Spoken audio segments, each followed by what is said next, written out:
On this edition of Mature Living, we'll discuss the suitability of housing options for our aging population, future housing initiatives in Fairfax County, and a housing trend that hasn't been popular since the 1940s. Don't go away. We'll be right back.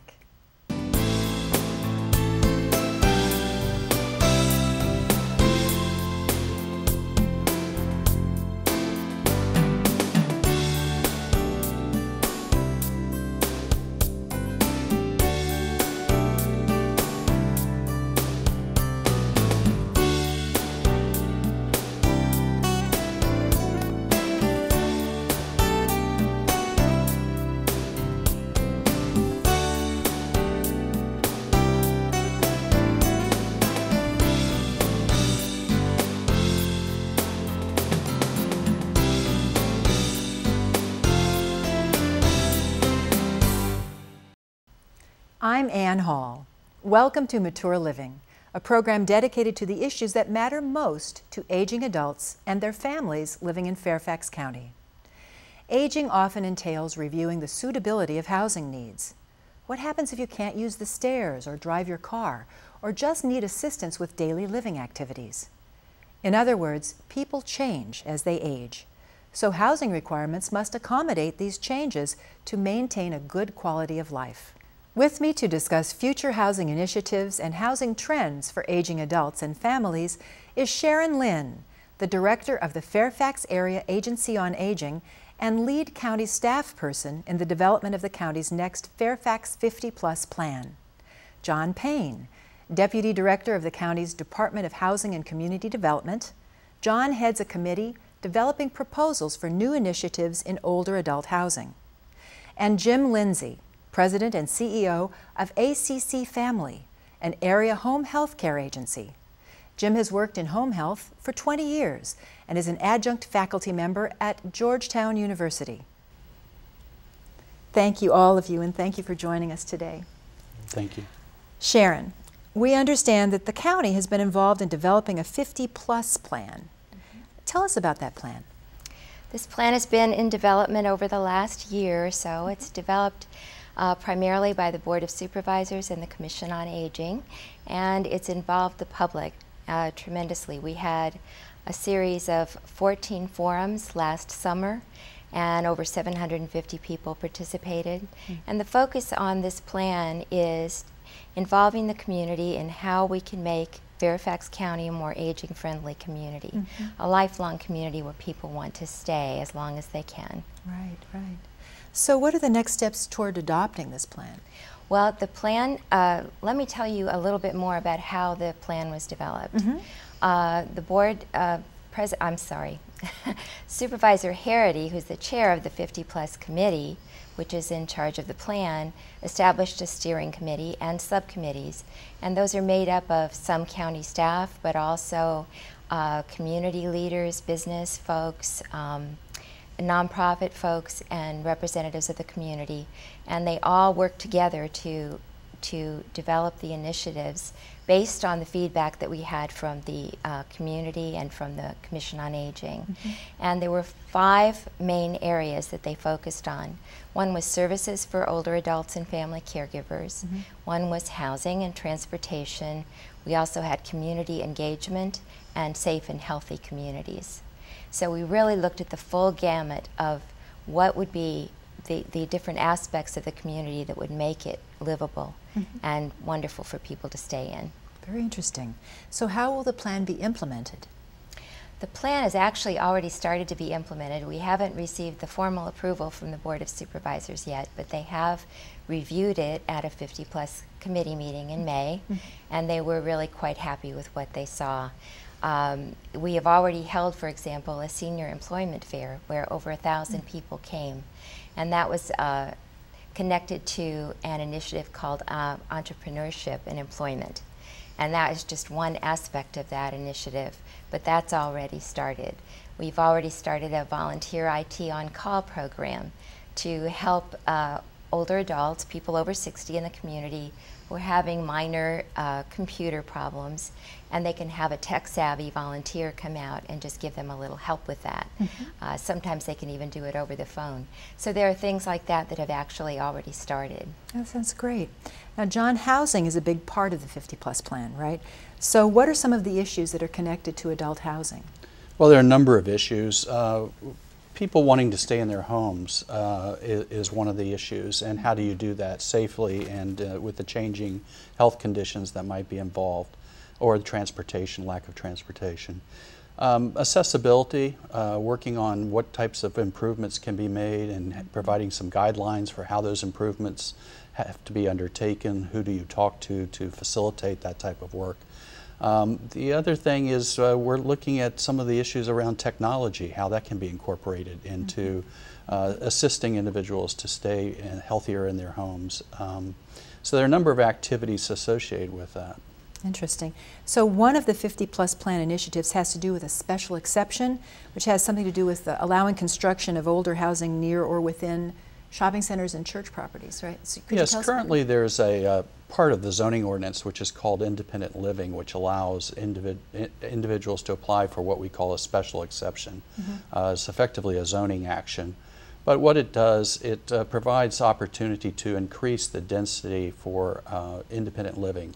And a number of properties have undertaken this zoning use and have used it in different areas. One of the things that I think that we were looking at were transit areas, some of the new transit areas, and the developers were suggesting that it was very difficult to find available land. And having some discussion with that, Supervisor Harity made the point that there are also a lot of people that are living in their neighborhoods that do not really want to leave their neighborhood, but they would prefer to have a residence, an alternative residence nearby in their existing neighborhoods. So the independent living ordinance could facilitate that if it were allowed to be utilized within some of these areas, such as public property, as well as schools, I mean not schools, but churches and shopping centers. As an example, there's a county-owned property in McLean called the Lewinsville School that we have been using to develop additional housing on the campus there. So this is just one of the many examples that could help residents stay in their neighborhoods. Interesting. Multi-generational housing used to be a big thing before the 1940s, and it sounds like it might be on the rise again. The Pew Research study came out on the rise of multi-generational housing a few years ago. So what are your thoughts on that for Fairfax County?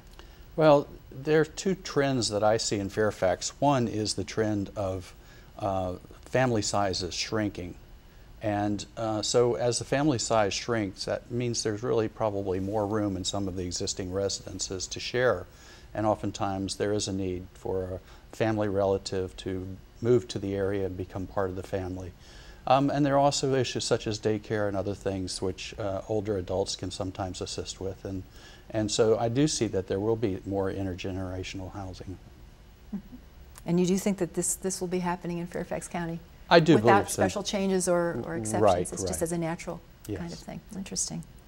So Jim, you've built a successful home care company over the past few years, and now you're considering expanding your business model to help people establish shared housing. Exactly. So tell us about that.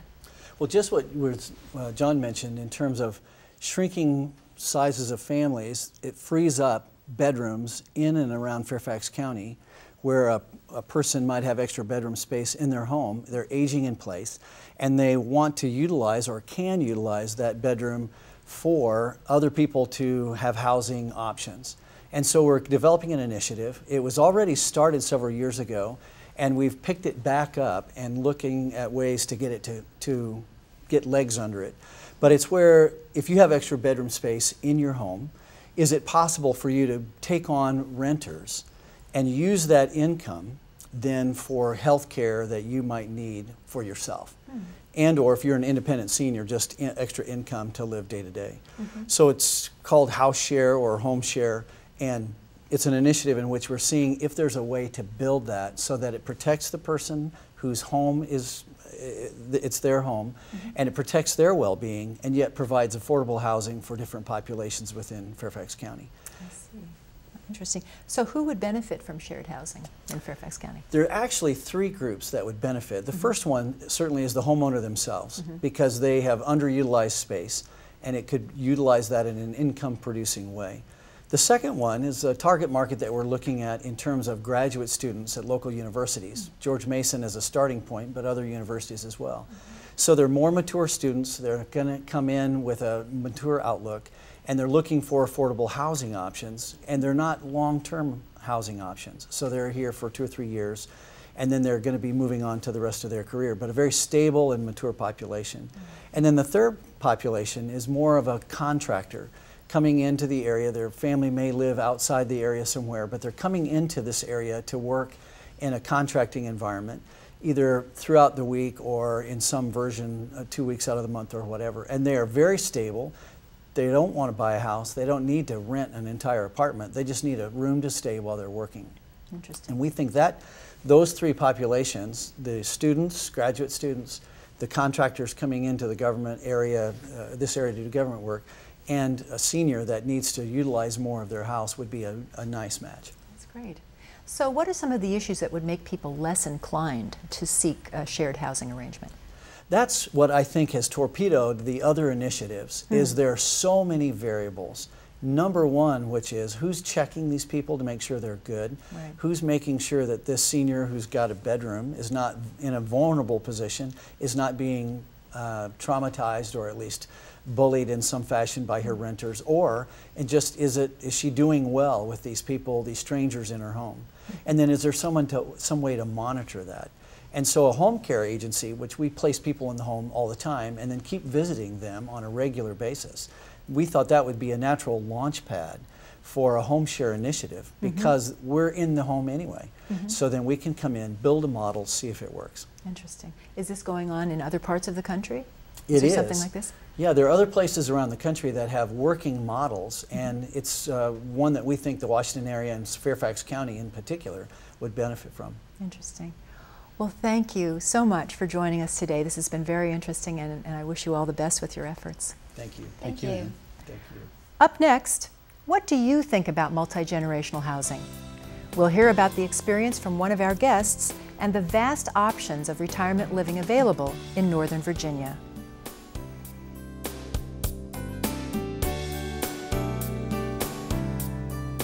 Welcome back. According to Pew Research Center, approximately 51 million Americans now live in a multi-generational household. With me to discuss this topic and retirement living in Northern Virginia is Dr. Amy Trang, founder and CEO of Social Capital Solutions Incorporated, a management and consulting firm that works with community-based nonprofit organizations to help them leverage resources to create social impact. Dr. Trang was the former multicultural and community planner for the Fairfax Area Agency on Aging. And Steve Gurney, the publisher of Guide to Retirement Living Sourcebook, a resource that he founded 24 years ago after observing his family caring for his grandfather. Steve is an adjunct professor at the University of Maryland and Baltimore County School of Aging Studies, and is regarded as an expert in senior living and community development. Welcome, and thank you for joining us today. Thank you, Anne. Amy, I understand that you lived in a multi-generational household in Canada. Could you tell us a little bit about that? I did. So about 15 years ago, when I just got married, my husband was originally from Montreal, and that's where we moved up to, and I started my doctoral studies at McGill University in Culture and Values of Education. So we were in a very interesting living arrangement. In Canada, duplexes are very common and popular. They're kind of like our townhouses here, or more popular right now what we see is these split condos that are stacked. So we had that living situation where we were in the basement and my husband's grandparents were in the middle level, and then the top level was rented out to, you know, another elderly couple. And it was quite interesting because my husband's grandparents have 10 children. Oh my. And the house is constantly being visited by the aunts and uncles and cousins every day, and especially on the weekends, and every weekend was like a party. Wow. And my responsibility was to take his grandparents grocery shopping twice a week, and it was literally like stocking up for several parties, you know. All the people who might be visiting. Right, right. So it was overwhelming, but it was fun because you know, it kind of fostered that value, that family value that they had with constantly caring for their older adult parents, but then also juggling their everyday life. Right, right. So who do you think benefits most from the multi-generational housing situation? Do you think the older adults benefit the most? I think everyone benefits in a multi-generation home. Mm-hmm. At the time, we didn't have any children yet, but we were constantly interacting with younger siblings, cousins, relatives, and then we had an opportunity like to share experiences, resources, and then at the same time for our grandparents, it was a security issue for them knowing that family is not too far away, mm-hmm. but they also had the independence. Like Grandpa would go out every morning to the plaza, which was like 2 or 3 blocks away, meet with his friends, have coffee, come back at noon, take a nap, and Grandma would, you know, at her leisurely time, watch TV, walk around the house, cook, you know, do the things they enjoyed, and then after the afternoon nap, they might, if they felt like it, go and take a walk around the block. Mm-hmm. So it was really nice. So there must be a downside to all of this. Were there some downsides too? Well, when you have a lot of people coming in and out of the house all the time, there's not a lot of privacy. Right. So right. that's, you know, that's a downfall. But it's something that you have to get used to, and it becomes part of the family culture and values. Mm-hmm. Do you think that some cultural groups would find multi-generational housing more acceptable than others? I think in general, where I have interacted, and I grew up in Fairfax County my entire life, mm-hmm. Went through the schools, actually taught in the schools, and my kids attended Fairfax County Public Schools too. So I had, you know, different perspectives. And I would say that interacting with so many people over the years, and especially when I was the multicultural and community planner for Area Agency on Aging, I found that we are very similar in what we value as a family. And I wouldn't segregate the different ethnic communities in saying that one group would value this type of lifestyle over the other. I think when it comes down to raising your children and caring for your older or adult parents, there's something to say that being close to each other is definitely a value, whether you're a couple of blocks down the road, a mile away, or even in the same, you know, dwelling unit. Having that family support is really important. Very nice. Steve, tell us about the continuum of housing options that are now available for older adults living in Northern Virginia. Okay, well, basically, the continuum starts with independent living. Mm-hmm. And so the first stage is we have a variety of active adult and independent living communities, and these are for folks that are just looking to downsize. There's for purchase arrangements, and there's rental arrangements, and they run the gamut from subsidized to hotel style living around the clock. That's the first stage, independent living. Mm-hmm. The second stage is assisted living. Assisted living is a type of housing that's designed for somebody who's not necessarily capable of living independently, but doesn't need the level of care that's provided in a nursing home or skilled nursing unit. Mm-hmm. Assisted living, again, runs the gamut from, there are subsidized units for people on a fixed income and more expensive units, and a big boom is assisted living for people with memory impairment or Alzheimer's. Right. So the next stage that most of us are familiar with are skilled nursing and rehab centers, nursing homes. The one nice thing is that over the last couple of decades is that nursing homes have become more and more places of short stay rehabilitation with the growth of home care and assisted living. Right. And the last housing option is called continuing care retirement communities. This option basically takes independent living, assisted living, and skilled nursing center, puts it all together on one campus. The concept is that the resident will be able to move in while they're independent and be cared for through their entire lifetime. So the different levels. Is that the one that's referred to as CCRC? CCRC, right. life care communities. It's also, I think it's an excellent option, but it's also probably one of the most confusing and intimidating options because some of the communities out there have very large entry fees and it can be confusing to the consumer, but I urge people to talk to multiple options, learn about this, talk with your financial planner, and potentially even contract an elder law attorney who can really run through the agreement and make sure that you fully understand what you're getting into. But it's a great option because moving at any age is traumatic, but moving when you've got healthcare issues can be even more traumatic. Good advice. So what are the new trends in adult housing? Well, I think one thing that I sort of, when we talk about the healthcare related adult housing, I think Alzheimer's and memory impairment is such a huge issue in our society right now.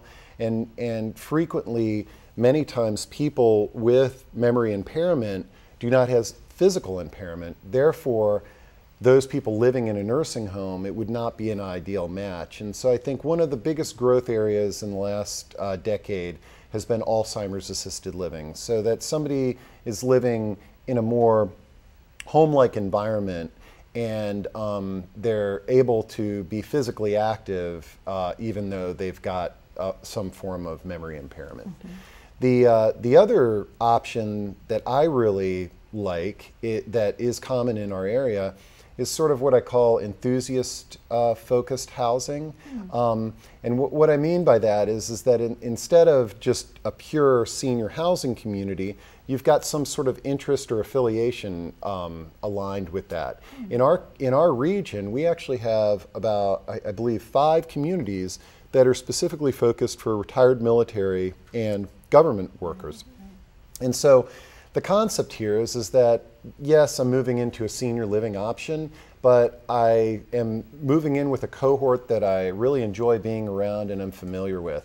And one of my dreams is that in the future, maybe we'll have a retirement community for NASCAR fans, and people will have little car beds and things like that. But I think there's real value in that. It's that I think there are challenges when we segregate by age, but if you can add on a layer of that to make it, retired actors, NASCAR fans, people that like a particular sport or had a certain profession, I think it can make it more interesting. Right, related to their areas of interest or professions or any of those kinds of things. And they're doing this in dormitories too. Yeah, and that's probably one of my favorite is sort of college-based communities. I think that there's a tremendous value in campus-based senior living communities, not only for the elders that are living there, but for the college kids. This is a great training ground. There's great opportunities for jobs for college students, as well as sharing the wisdom of the many residents that are living in those communities can be just unbelievable guest lecturers in a lot of the university-based programs. What a great matchup. Well, would you consider Northern Virginia to be progressive in housing options for older adults, or how does it compare with the rest of the United States? Well, I don't think this is something that's sort of regionally based, but I have great hope for our region because we've got a lot of innovators here. I think that the same innovation that we've seen in the technology and the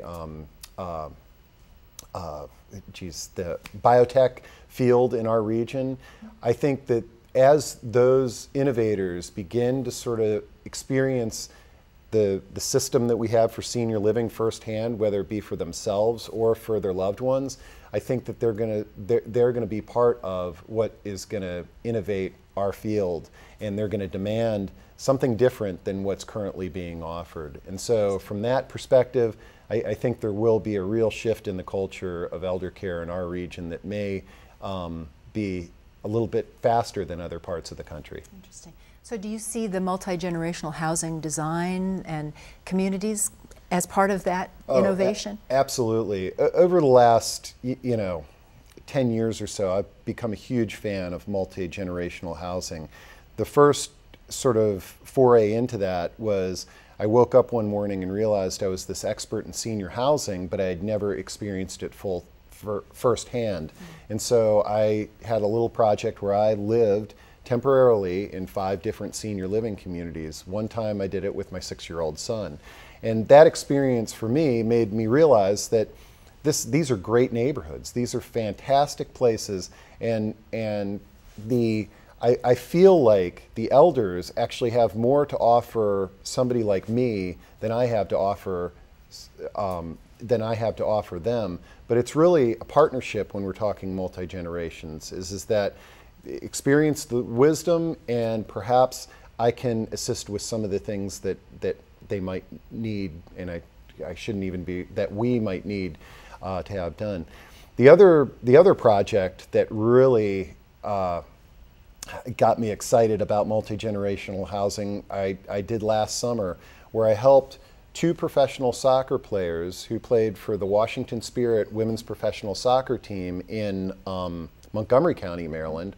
We helped them find their housing for the season. So instead of being hosted in somebody's basement like an exchange student, these 2 players lived in a retirement community, a continuing care retirement community in Montgomery County. And it was just an unbelievable partnership. The residents they all became instant women's soccer fans, and they attended the games, and they were the biggest. These 2 players had the biggest fan club in the stands. But the 2 players always had interesting guests for dinner. They developed a lot of friendships. They got to utilize the resources of the community, warm down in the swimming pool after their practices, invite their friends over to meet the residents. And I think one of their high points was they both learned how to play bridge that summer. So I think that's a situation where you can see that it doesn't take when we talk about multi-generational housing, it doesn't need to be this 50-50 mix. In this situation, we just had 2 people that broke that age segregation barrier, and they literally transformed the whole culture in that community. Thank you so much, Amy, and thank you so much, Steve. It's been a pleasure to talk with you today. Thank you, Anne. If you'd like more information on the 50-plus plan or county services for older adults, please visit www.fairfaxcounty.gov/olderadults or call 703-324-7948, TTY 711. Until next time, this is Ann Hall for Mature Living.